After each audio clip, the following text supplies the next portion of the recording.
ఈరోజు భారతదేశంలో జరుగుతున్నటువంటి పరిణామాలను మనం జాగ్రత్తగా గమనిస్తే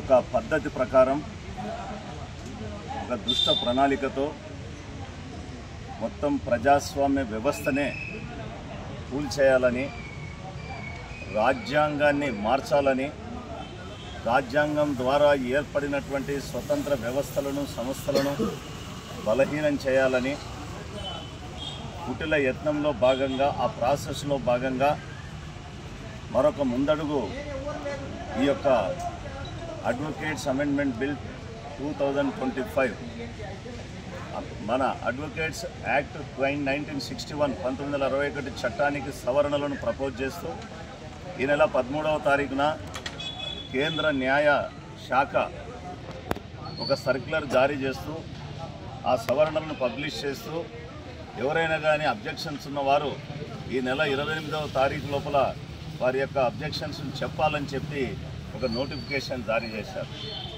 ఇప్పటికే అన్ని వ్యవస్థలు సంస్థలన్నీ కూడా తమ యొక్క స్వతంత్ర ప్రతిపత్తిని కోల్పోయి మనం చూస్తూ ఉన్నాం. ఈరోజు ఎలక్షన్ కమిషన్ ఆఫ్ ఇండియా, అదేవిధంగా అనేకమైనటువంటి జాతీయ కమిషన్స్, అంతేకాకుండా స్వతంత్ర దర్యాప్తు సంస్థలైనటువంటి కేంద్ర దర్యాప్తు సంస్థలైనటువంటి ఈడీ కానీ, ఐటీ కానీ, అదేవిధంగా మిగతా మరి సిబిఐ కానీ, ఇటువంటి సంస్థలన్నీ కూడా ఈరోజు డైల్యూట్పై పూర్తిగా బలహీనమైపోయి ప్రభుత్వానికి తొత్తులుగా మారినటువంటి పరిస్థితిని మనం చూస్తూ ఉన్నాం. దురదృష్టవశాత్తు మరి ఈరోజు న్యాయ వ్యవస్థలో కూడా అటువంటి పోకడలు ప్రవేశించినటువంటిది కూడా మనం రోజు గమనిస్తూ ఉన్నాం, మన వార్తల్లో చదువుతూ ఉన్నాం. న్యాయ శాఖలో కూడా, న్యాయ వ్యవస్థలో కూడా అటువంటి పోకడలు ఈరోజు చొరబడ్డాయి. మరి ఈ సమయంలోనే ఆ ప్రాసెస్లో భాగంగానే ఈరోజు స్వాతంత్రం ఉద్యమం మొదలుకొని నేటి వరకు స్వాతంత్రం తర్వాత ఈ 77 సంవత్సరాల స్వతంత్ర భారతదేశ గమనంలో రాజ్యాంగం యొక్క అమలు కాలంలో ప్రజల తరపున నిలబడి, వ్యవస్థల తరపున నిలబడి, ప్రాథమిక హక్కుల కోసం పోరాడి ఈ రాజ్యాంగాన్ని, రాజ్యాంగ నిబంధనలను కాపాడుకుంటూ వస్తున్నటువంటి ఈ స్వతంత్ర న్యాయ వ్యవస్థలో భాగమైనటువంటి లీగల్ ప్రొఫెషన్, న్యాయవాద వృత్తిని కూడా ఈరోజు డైల్యూట్ చేసి, ఈరోజు దాన్ని బలహీనం చేసి, పలుచన చేసి మరి దాన్ని కూడా ఒక బానిసగా, మరి ప్రభుత్వం యొక్క బానిసగా చేసుకునే ప్రయత్నంలో భాగంగానే ఈ అమెండ్మెంట్ బిల్లు వచ్చిందన్నది మనం జాగ్రత్తగా గమనించాల్సిన అవసరం ఉంది.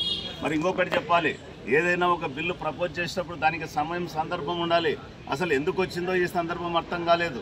ఒక పక్క భారతదేశం యావత్తు న్యాయం కోసం, చట్టం కోసం, రాజ్యాంగం కోసం నిలబడి పోరాడుతున్నటువంటి న్యాయవాదులకు advocate protection act parliament enact చేయాలని ఒక పక్క ప్రజలు, న్యాయవాదులు, న్యాయ వ్యవస్థలు కోరుతూ ఉంటే దాన్ని పక్కన పెట్టి ఉన్నటువంటి స్వాతంత్రాన్ని కూడా హరించి, ఉన్నటువంటి ప్రాథమిక హక్కులను హరించి ప్రజల కోసం పోరాడేటువంటి ఈ యొక్క న్యాయవాద వృత్తిని కూడా ఈరోజు బలహీనం చేసి ఒక ప్రభుత్వ తొత్తులుగా తయారు చేసుకునేటువంటి ప్రయత్నంలో భాగంగా దీన్ని చేశారు. ఈ సవరణలు చాలా దుర్మార్గమైనటువంటి సవరణలు అని చెప్పి ఈ సందర్భంగా నేను మీకు అందరికీ మనవి చేస్తూ ఉన్నా. మరి ఈరోజు మనం గమనించాలా, ఎక్కడ ఏది జరిగినా మాట్లాడేటువంటి పరిస్థితి లేదు. ఈరోజు భారత రాజ్యాంగం యొక్క మౌలిక లక్ష్యమైనటువంటి ఏదైతే రాజ్యాంగ పీఠికలో పొందుపరిచినటువంటి justice for all, liberty, equality, fraternity, స్వేచ్ఛ, సమానత్వం, సౌభ్రాతృత్వం, అందరికీ ప్రజలకు సమాన న్యాయాన్ని అందించేటువంటి దానికే ఈరోజు ఒక స్వతంత్ర న్యాయ వ్యవస్థను మన రాజ్యాంగం మరి ఏర్పాటు చేసింది. అయితే స్వతంత్ర న్యాయ వ్యవస్థలో భాగమైనటువంటి లీగల్ ప్రొఫెషన్, న్యాయవాద వృత్తి, ఈ న్యాయవాద వృత్తిలో ఉన్నవారే స్వతంత్ర న్యాయ వ్యవస్థలో భాగస్వాములు, న్యాయమూర్తులుగా అవుతారు. మరి అటువంటి వ్యవస్థలో అంతర్భాగమైనటువంటి న్యాయవాద వృత్తిని కూడా ఈరోజు డైల్యూట్ చేసేదానికి ఈ దుష్ట ప్రయత్నాలు జరుగుతూ ఉన్నాయి. ఈ సవరణలు అందులో భాగంగానే మనం గుర్తించాలి. మన మీద చిన్న సవరణలు కాదు. మీరు ఒకవేళ పైన దాని యొక్క లక్ష్యాలు చదివితే, ఆబ్జెక్ట్స్ చదివితే, అబ్బో చాలా గొప్పగా ఉంది, ఇది ప్రపంచంలో ఉన్నటువంటి న్యాయ విజ్ఞానాన్ని కూడా మనం అందరం పెంపొందించుకొని గొప్ప ఎక్స్పర్ట్స్గా తయారై ప్రపంచ న్యాయ విజ్ఞానంలో మనం పోటీ పడే విధంగా మనల్ని ఏదో ఎక్స్పర్ట్స్గా తయారు చేసే లక్ష్యంతో ఏర్పాటు చేసిందని ఆబ్జెక్ట్ చెప్పారు. చూస్తే మాత్రం plain reading of the object is a laudable, అయ్యో చాలా బాగుంది అనుకుంటాం, కానీ లోపల ఇంటెంట్ చూడాలి, లోపల చేస్తున్నటువంటి సవరణలు చూడాలి. ఆ సవరణలు చూస్తే మన గుండె పగిలిపోతుంది.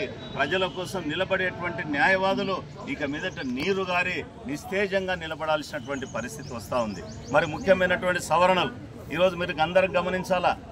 అడ్వకేట్స్ యాక్ట్ 1961 దాని ద్వారా ఒక చట్టబద్ధమైనటువంటి స్వతంత్ర మరి అధికారాలు కలిగినటువంటి bar council of India, state bar councils ఇవన్నీ కూడా to administer and govern the legal profession. మన యొక్క నడవడికను, మన ప్రవర్తనను, మన స్వతంత్రతను, మనల్ని కాపాడేదానికి రిప్రజెంటేటివ్ బాడీస్ అవి, ప్రాతినిధ్య సంస్థలు. అటువంటి సంస్థలను కూడా బలహీనం చేసేటువంటి ఆలోచన, ఈ యొక్క దుర్మార్గమైనటువంటి ఆలోచన ఈ సవరణలో ఉంది. బార్ కౌన్సిల్ ఆఫ్ ఇండియాకు కేంద్ర ప్రభుత్వం 3 నామినేట్ చేస్తుంది. మరి ఇక్కడ స్వతంత్ర వ్యవస్థ, దీనికి ఒక కౌన్సిల్ ఉంది, దానికి ఒక ఎగ్జిక్యూటివ్ కమిటీ ఉంది, డెమోక్రటికలీ ఎలక్టెడ్ బాడీస్ ఉన్నాయి, తమను తాము పాలించుకోవచ్చు. అందులో మనం మేధావులం, ఇంటలెక్చువల్స్ మరి మనల్ని మనం పరిపాలించుకోలేమా? దానికి ప్రభుత్వం యొక్క మరి ప్రతినిధులు అక్కడ ఉండాలన్నా, అంటే దీన్ని కంట్రోల్ చేయాలన్నటువంటి ఉద్దేశం. అంతేకాకుండా డిసిప్లినరీ యాక్షన్, ఏదైనా ప్రొఫెషనల్ మిస్కాండక్ట్ పేరు మీద మన పైన డిసిప్లినరీ యాక్షన్ తీసుకున్న దానికి ప్రతి బార్ కౌన్సిల్లో కూడా స్టేట్లో కానీ సెంట్రల్లో కానీ డిసిప్లినరీ కమిటీస్ ఉన్నాయి, consisting of elected representatives of the bars. మనం ఎన్నుకున్నటువంటి ప్రతినిధులు ఉన్నారు. కానీ ఆ విధంగా కాకుండా ఈరోజు ఒక రిటైర్డ్ సుప్రీంకోర్టు జడ్జినో లేకపోతే హైకోర్టునో సెంట్రల్ గవర్నమెంట్ నామినేట్ చేసినటువంటి వాళ్ళని పెట్టి ఆ డిసిప్లినరీ కమిటీలో కూడా వాళ్ళు విచారించి వాళ్ళు సరైనటువంటి చర్యలు తీసుకునే విధంగా. మరి అంతేకాకుండా ఈరోజు అడ్వకేట్ అంటే లీగల్ ప్రాక్టీషనర్ అంటే దానికి ఒక అర్థం ఉంది. లీగల్ ప్రాక్టీషనర్ అన్నవాడు ఒక కన్సర్న్ బార్ కౌన్సిల్లో రిజిస్టర్ చేసుకోవడమే కాకుండా బార్ అసోసియేషన్లో కూడా మెంబరే. ఎక్కడైనా మనం ఏ స్థలంలోనైనా ఒకసారి న్యాయవాదిగా ఎన్రోల్ అయిన తర్వాత ఈ దేశంలో ఏ కోర్టు ముందైనా మనం వాదించేదానికి హక్కు ఉంది. అయితే ఇప్పుడు చేసినటువంటి సవరణలో ఈ యొక్క అడ్వకేట్ అన్నటువంటి ఎక్స్పాన్షన్, లీగల్ ప్రాక్టీషనర్ అన్నటువంటి పదాన్ని నిర్వచనాన్ని ఎక్స్పాండ్ చేసి ఎవరైనా లా డిగ్రీ వచ్చిన వాళ్ళు, ఎక్కడైనా ప్రాక్టీస్ చేసేవాళ్ళు, ఏ సంస్థలోనైనా ఉండేవాళ్ళు, ఏ ట్రిబ్యునల్ ముందుకైనా పోయేవాళ్ళు, వీళ్ళందరూ కూడా అడ్వకేట్స్ కిందకే వస్తారని చెప్పి, అంతేకాకుండా ఒకసారి నువ్వు వేరే చోట ప్రాక్టీస్ చేయాలనుకున్నప్పుడు ఇక్కడ పర్మిషన్ తీసుకోవాలని చెప్పి ఈ విధమైనటువంటి రిస్ట్రిక్షన్స్ పెట్టి మన మూమెంట్స్ను కూడా పరిమితం చేసి ప్రజల్లోకి న్యాయ వ్యవస్థను, న్యాయాన్ని మన ముందుకు తీసుకుపోకుండా చేసినటువంటి దుర్మార్గమైనటువంటి ఆలోచన ఈ సవరణలో ఉంది.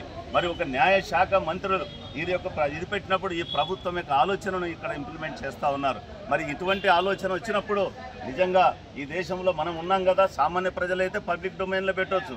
కానీ నువ్వు చేస్తున్నటువంటి సవరణలు బార్ కౌన్సిల్ ఆఫ్ ఇండియాకు, అదేవిధంగా స్టేట్ బార్ కౌన్సిల్స్కు, బార్ అసోసియేషన్స్కు అన్నిటికీ పంపి have you elicited the views of these August bodies? ఆ విధంగా చేయలేదు. ఆ విధంగా చేయకుండా నీ ఇష్టం వచ్చినటువంటి విధంగా, అంతేకాకుండా మరి అందరి యొక్క వాయిస్ మనం ఆ రోజు స్వాతంత్ర ఉద్యమంలో ప్రజల వాయిస్ మనమే, స్వాతంత్రం తర్వాత రాజ్యాంగం కోసం, ప్రజల హక్కుల కోసం వాయిస్ మనమే. మన యొక్క స్వరాన్ని ఈరోజు అణిచివేసే విధంగా ఎటువంటి ప్రొటెస్ట్ చేయకూడదని, ఎటువంటి బాయ్కాట్ చేయకూడదని, ఈ should not abstain from the courts work అని ఇక ఈ విధంగా రకరకాలైనటువంటి పరిమితులు పెట్టడమే కాకుండా కేంద్ర ప్రభుత్వం నామినేట్ చేసినటువంటి disciplinary committee can take any action and bar council and state bar council are bound to implement it. And then what is the purpose of state bar councils and bar council of India?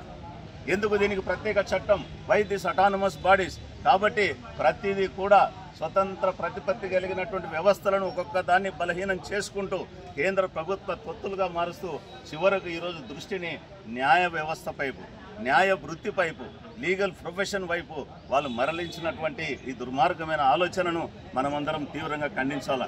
నేను ఒకటి appeal చేస్తా ఉన్నా to all the legal fraternity, do forget about your political affiliations. ఈరోజు ఈ ప్రభుత్వం ఉండొచ్చు, రేపు ఇంకో ప్రభుత్వం రావచ్చు.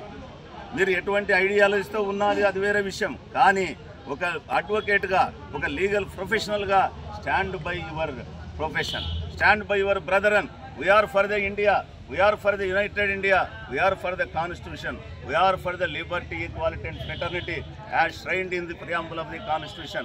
ఒక మాట చెప్పాలా, ఆ రోజు మరి 1973 నుండి కూడా Kesavananda Bharati case, Indira Gandhi versus Rajanarayana case 1975, అదేవిధంగా 1980 స్టేట్ ఆఫ్ కేరళ, ఇట్లా అనేకమైనటువంటి తీర్పుల్లో మన సుప్రీంకోర్టే ఈ దేశానికి మరి అత్యున్నతమైనటువంటి న్యాయస్థానమే ఈ యొక్క మరి ప్రియాంబుల్ ఏదైతే ఉందో భారత రాజ్యాంగ పీఠికను ఎవరు కూడా మార్చలేరు, ఎవరు కూడా అమెండ్ చేయలేరు, ఎవరు ఆల్టర్ చేయలేరు, ఎవరు బలహీనపరచలేదు.